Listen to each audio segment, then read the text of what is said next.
Hello. Last video में हमने देखा कि डेरिवेटिव सेगमेंट क्या होता है। अब ये समझ लेते हैं कि इक्विटी सेगमेंट और डेरिवेटिव सेगमेंट इन दोनों में क्या फर्क है। शुरू करते हैं।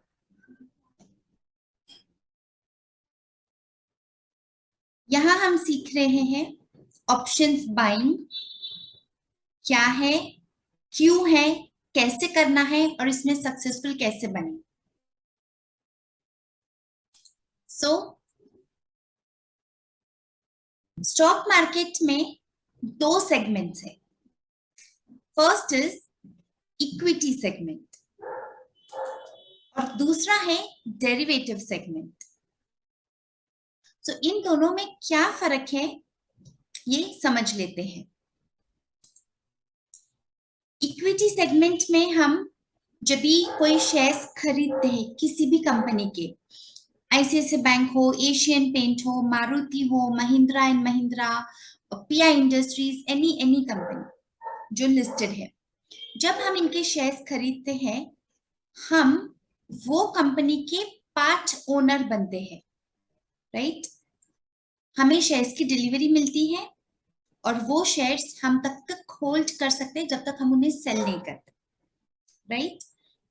सो we held the shares of those company और हम वो कंपनी के पार्ट ओनर बनते हैं।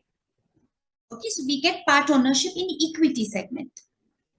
लेकिन जब आप डेरिवेटिव सेगमेंट जैसे हमने लास्ट टाइम देखा था स्टॉक मार्केट में, जो बहुत कॉमनली जिसमें ट्रेडिंग होती है is futures and options, F&O कहते हैं उसे। ओके, सो एक पार्ट हो गया फ्यूचर्स और दूसरा हो गया ऑप्शंस। यहाँ पे हम ऑप्शंस के बारे में सीख रहे हैं। सो डेरिवेटिव सेगमेंट में जब आप बाय करते हो या ट्रेड करते हो, ओके, लाइक आप शेयर्स में ट्रेडिंग कर सकते हो या इंडेक्स में भी, ओके। उस तभी आपको पार्ट ओनरशिप नहीं मिलती है। क्यों नहीं मिलती है ये हम आगे समझ लेंगे।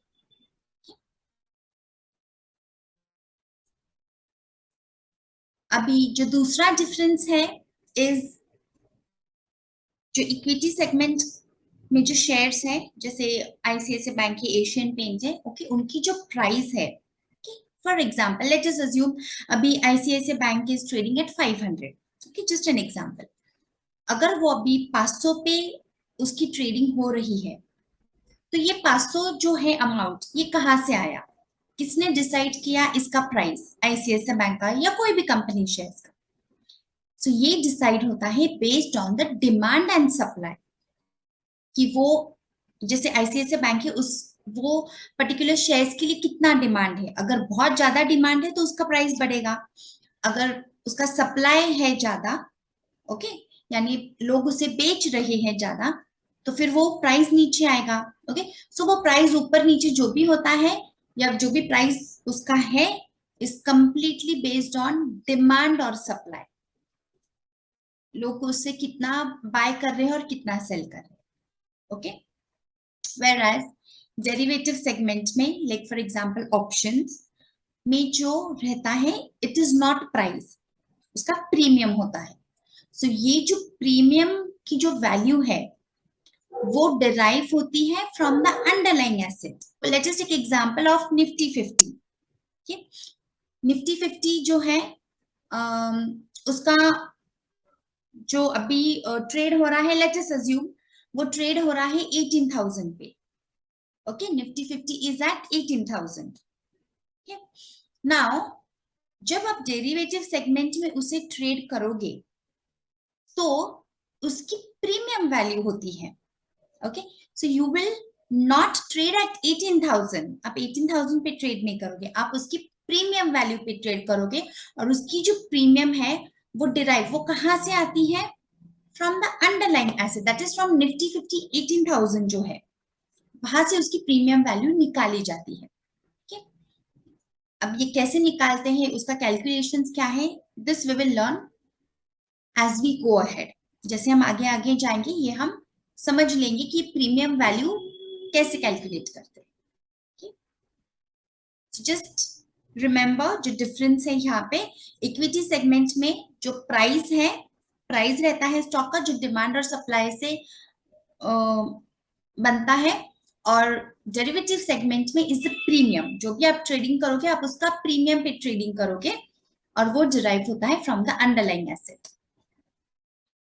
सपोज इक्विटी सेगमेंट में एशियन पेंट, एशियन पेंट की प्राइस अभी 1800 पे है, ओके, बट वही एशियन पेंट अगर आपको डेरिवेटिव सेगमेंट ऑप्शंस में ट्रेड करना होगा, प्रोवाइडेड कि वो F&O में लिस्टेड हो, ओके, इंडिविजुअल शेयर्स, सारे शेयर्स लिस्टेड नहीं होते, ओके, और अगर वो लिस्टेड है तो आप उसे ट्रेड कर सकते हो प्रीमियम पे। तो एशियन पेंट इक्विटी सेगमेंट में 1800 पे ट्रेड हो रहा है, बट वही ऑप्शंस में उसका premium it can be any, okay, 50 रुपए, 100 रुपए, 150 रुपए, 200 रुपए, ऐसी उसकी प्रीमियम वैल्यू हो सकती है। ये मैं एक सिर्फ एग्जांपल दे रही हूँ, okay, so that is the premium. अभी इक्विटी सेगमेंट में आप सिर्फ इंडिविजुअल शेयर्स में आप ट्रेडिंग या इन्वेस्टमेंट कर सकते हो, ओके, यानी कि जो भी कंपनीज है, जो भी कंपनी लिस्टेड है, अभी स्टॉक मार्केट में more than 5000 companies are listed, ठीक है, तो कोई भी आप शेयर उसमें आप ट्रेड करो या इन्वेस्टमेंट करो, ओके, बट डेरिवेटिव सेगमेंट में आप इंडिविजुअल शेयर्स में भी आप ट्रेड कर सकते हो थ्रू ऑप्शंस, और जो इंडेक्स है, दो जो इंपॉर्टेंट इंडेक्सेस है, निफ्टी 50 और बैंक निफ्टी, ये दोनों में भी आप ट्रेड कर सकते हो, ओके, सो ये एक सबसे बड़ा डिफरेंस है इन दोनों।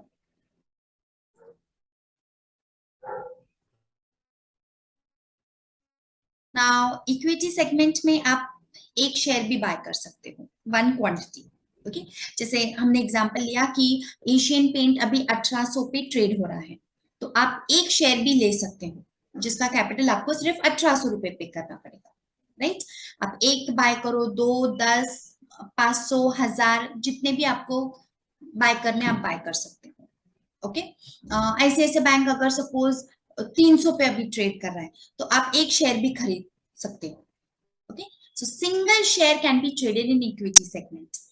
लेकिन डेरिवेटिव सेगमेंट में जब आप ऑप्शंस में ट्रेडिंग करोगे, आपको लॉट में ट्रेड करना पड़ेगा, मीनिंग सिंपल टर्म में अगर मुझे आपको बताना होगा तो होलसेल बाइंग, ओके, इसका मतलब आप एक क्वांटिटी नहीं बाय कर सकते हो, आपको मिनिमम हर एक शेयर्स का और हर एक इंडेक्स का, जैसे बैंक निफ्टी और निफ्टी 50, इसका लॉट डिसाइडेड है, तो वो एक लॉट आपको खरीदना पड़ेगा।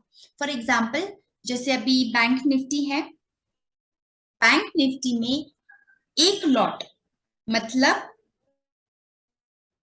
25 क्वांटिटी आपको बाय करनी पड़ेगी, ओके, ICICI बैंक भी इन हर एक का, जैसे ICICI बैंक है, एशियन पेंट है, SBI है, जो भी जितने भी लिस्टेड है F&O में, हर एक का लॉट साइज अलग रहता है, तो वो लॉट साइज के हिसाब से आपको लेना पड़ेगा, बट एक लॉट में आपको ट्रेड करना है, वन और more than one, but minimum one you have to buy, you can not buy only one quantity, आप एक क्वांटिटी नहीं ले सकते, okay, so this is the difference.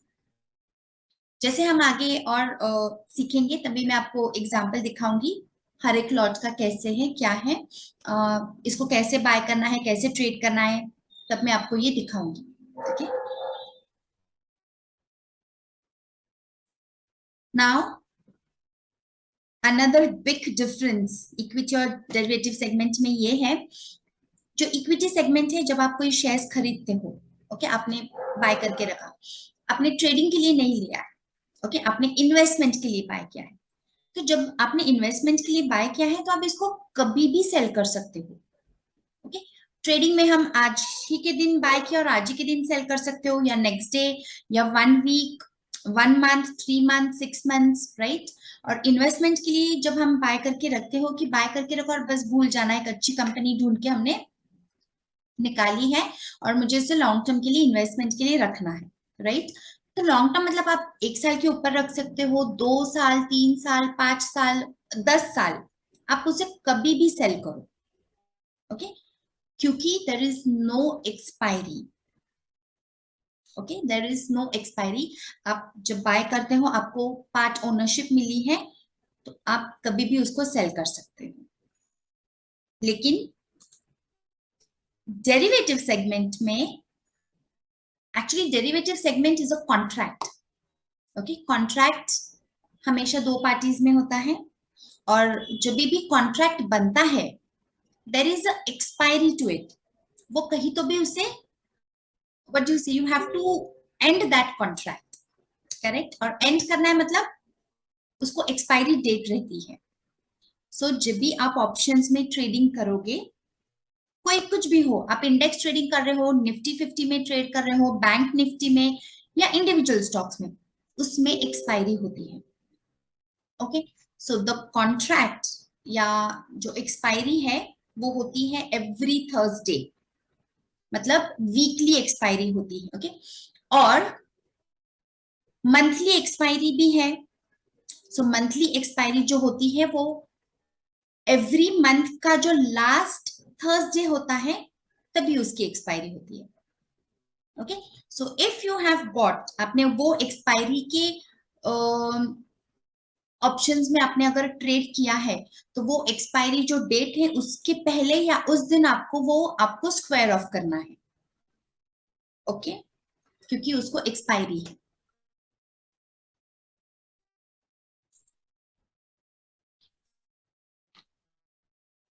सो ये इंपॉर्टेंट या मेजर डिफरेंसेस है इक्विटी और डेरिवेटिव सेगमेंट में। अभी नेक्स्ट वीडियो में हम ये समझ लेंगे कि इक्विटी सेगमेंट तो ऑप्शन है जिसमें आप ट्रेडिंग भी कर सकते हो और इन्वेस्टमेंट भी कर सकते हो अच्छी कंपनी ढूंढ के, राइट। ट्रेडिंग में आप इंट्राडे कर सकते हो, स्विंग ट्रेडिंग कर सकते हो, स्कैल्पिंग कर सकते हो, कितने सारे ऑप्शंस हैं। फिर ये डेरिवेटिव सेगमेंट, ये ऑप्शंस में हमें क्यों ट्रेड करना है, what is the reason why should we get into options, तो ये हम जानेंगे नेक्स्ट वीडियो में। Till then, bye bye.